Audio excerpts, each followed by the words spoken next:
Au chapitre 11 à 19 de l'Apocalypse, nous trouvons les 3 dernières années et demie de la tribulation.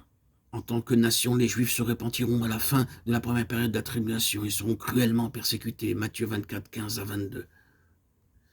Il y aura un petit reste dans le temple, mais le parvis du temple sera foulé aux pieds pendant 3 ans et demi. Apocalypse 11, 1, 2.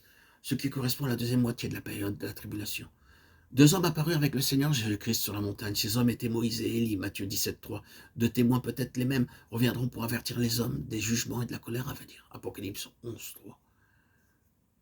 Apocalypse 11, 6 déclare que malgré les avertissements de ces hommes et l'accomplissement de miracles, par ces 2 témoins, les gens ne se repentiront pas. Ces 2 témoins prophétisent sur Jérusalem. Il est possible qu'il y ait avec eux un petit reste dans le temple.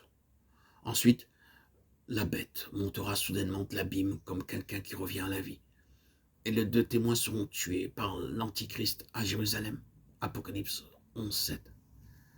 D'après Apocalypse 11, 8, 10, tout le monde se réjouira en voyant leurs cadavres. Mais après 3 jours et demi, Dieu les ressuscitera et ils monteront au ciel. Au même instant se produira un grand tremblement de terre et 7000 hommes seront tués. Avant que ne commence son royaume, Christ jugera l'Antichrist. Apocalypse 11, 11 à 16.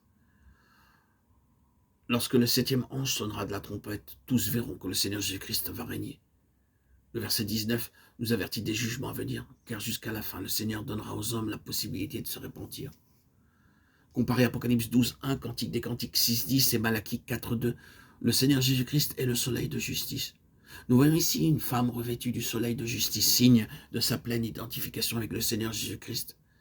La lune représente les prophètes de Dieu. Ils n'ont pas de lumière propre, mais ce qu'ils reçoivent, ils le donnent à l'Église. Dieu transmet la lumière à l'Église par ses serviteurs, Éphésiens 4, 11. Le fait que la lune soit au pied de la femme signifie qu'elle est à son service. De même, les serviteurs de Dieu ont pour tâche de servir l'Église. Sur sa tête, il y avait 12 étoiles. Par le ministère des 12 apôtres, les croyants commencèrent à comprendre le gouvernement du Seigneur Jésus-Christ. Colossiens 1, 16, 18. La femme d'Apocalypse 12, 2 était enceinte dans les douleurs de l'enfantement.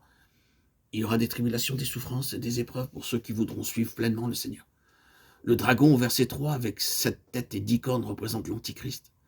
Dans Apocalypse 17, 3, il nous est parlé des 7 montagnes au verset 9 de 10 royaumes. Apocalypse 17, 12 parle de 10 puissances européennes. Jérusalem est construite sur 4 montagnes. Rome est l'unique ville du monde construite sur 7 collines. C'est là, à Rome, que l'Antichrist établira son état-major. Le dragon se tenait devant la femme, Apocalypse 12, 4. L'Église du Seigneur Jésus-Christ enfantera un fils mâle qui pètera les nations avec une verge de fer. Comparé avec Apocalypse 2, 26, 27 qui parle de celui qui vaincra, la verge de fer parle de la colère et du jugement. L'amour et la miséricorde de Dieu ont été déployés, mais à partir du chapitre 4 viennent le jugement et la colère. Apocalypse 12, 5 nous dit que le fils mâle sera enlevé vers Dieu et le trône.